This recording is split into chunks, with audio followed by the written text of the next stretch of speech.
Come on, you guys get the picture. Let's get a speaker. Nancy, come on, get a picture. Come over here. Well, we do this every year to try to remind our citizens to stay safe, and we're very, very thankful that you came here to help us get that message out. We're here with all of our public safety leaders in the city to have one simple message, and that is to stay safe over the summer. The 4th of July is always the busiest weekend. Our parks will be jammed. We have narrow streets in the city. We want to make sure all of our pedestrians are safe. As many of you have reported, we've had many pedestrian strikes in the city. I want everyone who's listening to this to know the city will be out in force to keep everyone safe. That means stepped up traffic enforcement. That means that we are going to be out looking for illegal fireworks. And the reason for that is to keep people safe. Fireworks are illegal in the state of Connecticut. And if we catch you shooting them off, we will enforce the law. Fireworks in Connecticut are illegal. Now there are some fireworks, like sparklers, and like the ground fountains, that are technically legal in Connecticut, but they are not safe. And anybody who tells you they're safe is misleading you.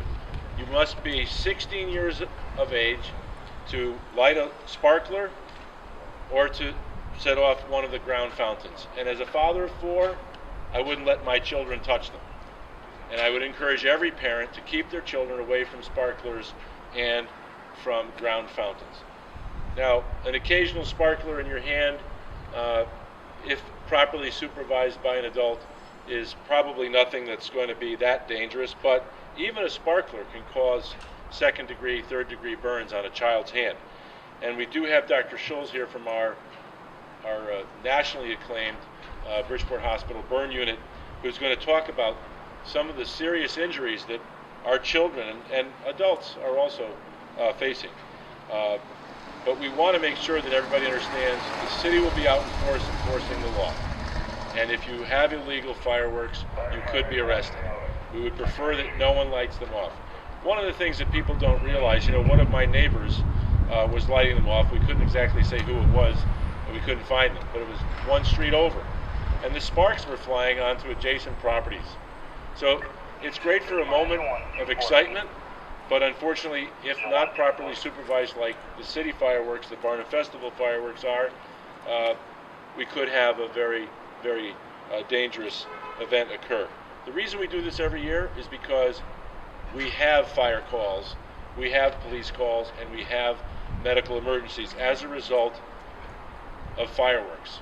And so we're going to continue to warn people. We're going to continue to tell them it's dangerous.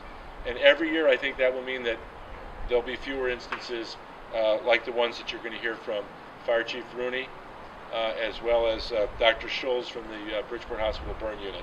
I'd also like to point out that we have Chief Nardozzi from the Bridgeport Police Department. He may be interested in saying a few words, but first we're going to hear from Chief Rooney, whose men have to march into those burning buildings and have to respond to calls of illegal fireworks. Chief? Chief, just give us your full name and title and spell it for us. First name is Brian, last name is Rooney, Fire Chief, City of Bridgeport. Spelling BRIANROONEY. Okay? Okay, again, I want to just welcome everyone here and thank you for coming. As the mayor pointed out, we're here every year to basically remind the community about the summer month that's upon us and all the activities that go with the summer months that we're all looking forward to, especially the holiday tomorrow and the holidays to come. This time of the year, the fire department is very concerned and worried basically about, like the mayor was saying, about fireworks. The fireworks are illegal in the state of Connecticut. We have some of the toughest laws when it comes to fireworks. The only thing that really is allowed are the sparklers and, as the mayor was saying, the ground fountains. And of course these as well need some supervision, and it's not to a point where we want to see a little 4-year-old or a 5-year-old walking around with a sparkler in their hand at night. It really looks cute, let's get the picture. Well, that's very, very dangerous because those things are very white hot. They're up to about 1200 degrees and they do cause burns, okay? And they can cause their clothes to catch on fire. They can cause injury to their face, their hands, or what have you. So we really, really want to emphasize to the parents out there to make sure that the kids or the people that are under the age of 16 are well supervised and away from those type of commodities. Okay.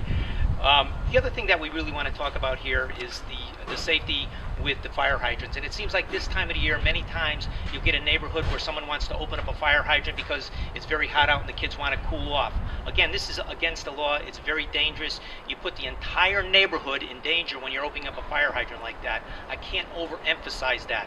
We have here in the city a couple of programs. One of them, we have splash pads that I'm sure our directors of parks, Charles Carroll, is going to talk about. We have a couple of those in the city for the kids to cool off on, as well as the fact that we do have a program with sprinkler caps. So if you're in your neighborhood and there's a fire hydrant that seems to be safe in your neighborhood, call the firehouse that's closest to you. You can get the number in the phone book. We'll come out there, we'll assess the area, and we'll put a sprinkler cap on there. As long as the temperature is over 85 degrees, we'll come out there, we'll put one on. And also, when it gets dark, when it's dusk, we're going to come and take it back out. We're going to take the sprinkler caps off. The other area that the department is concerned as well is this time of the year, there's a lot of accidents with swimming, okay? Boating accidents and swimming accidents. And again, we're out here to remind the public, okay? You have small children, you can't assume that someone else is watching them. You can't take your eye off of them for a moment. So when you're at the parks, the beaches, or your swimming pools, make sure they're supervised the entire time. We hate to go to a call where someone is reported missing or drowned, and we have to go there and try to locate them with the police department and hopefully revive them. And in most cases, it's not that way. Most of the cases, it's just a recovery.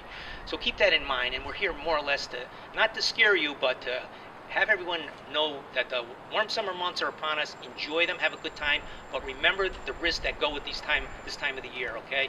Especially with the fireworks, the swimming, and drinking and driving and all those things, which the police chief is going to talk about in a moment. So again, I want to say thank you for coming here and have a safe holiday. I want to introduce from our Bridgeport Hospital, Dr. Schultz, who's going to talk about some of the injuries that he's seen over the years due to fireworks. Okay, thank you. Thank you, Chief. Doctor, if you could tell us your title and spelling first and last name. I'm the medical director of the Connecticut Burn Center at Bridgeport Hospital. My name is John Schultz, Johnschulz. Okay. I just want to reiterate everything that Mayor Finch and Chief Rooney said. We tell our kids, little kids, don't play with matches. Well, I mean, a firework is just a match with a bang. And flame in the hands of kids and sometimes adults too is always a dangerous thing. And all you need is one moment of unluckiness, and a dangerous thing becomes a tragic thing. And I have seen hands injured beyond repair from Mayor Finch and Chief Rooney both mentioned sparklers. I've seen sparklers light a 5-year-old's clothing on fire and create a very significantly large third-degree burn that required a long hospitalization and a fair amount of surgery. I have seen a family devastated by a house fire created by fireworks that claimed the lives of 2 of their 3 daughters. And finally, I've seen someone's jaw blown off from holding a large firework in their mouth, getting ready to throw it. And the fuse burned faster than they expected. So I would say, please, let's keep our children safe. Let's be safe as adults. Just don't use fireworks at home. Thank you. Now I'm going to introduce Chief Nardozzi of the Bridgeport Police Department. Thank you, Doctor. Good afternoon, everyone. Thank you for coming. My name is James Nardozzi, Nardozzi. I am the Assistant Police Chief here in Bridgeport. To echo what both the Mayor and the Fire Chief have said, we want everybody to have a safe and fun summer, but there are some dangers. As the Fire Chief said, opening a fire hydrant, although it may seem entertaining, puts the entire neighborhood and the city at risk. Certainly we would prefer that you do it, that not do it, but if you do it and we catch you, you are going to be arrested and we will seek to prosecute you. Alcohol, drugs, and explosives are a dangerous combination, and that's what you have when you have alcohol, marijuana, drugs, and fireworks. Okay, again, many types of fireworks that we do find in Connecticut, they are illegal. We will confiscate them and we will arrest the people who are in possession. Texting and driving, drinking and driving, not wearing your seatbelt, all add up to a dangerous summer.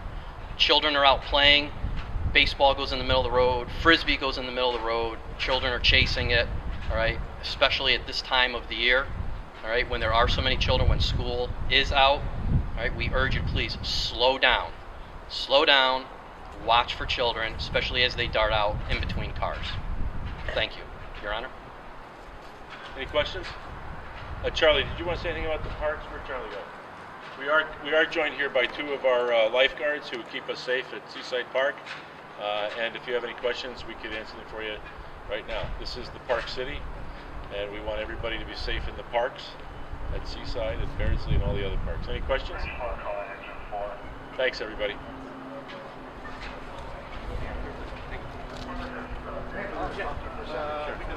Sure.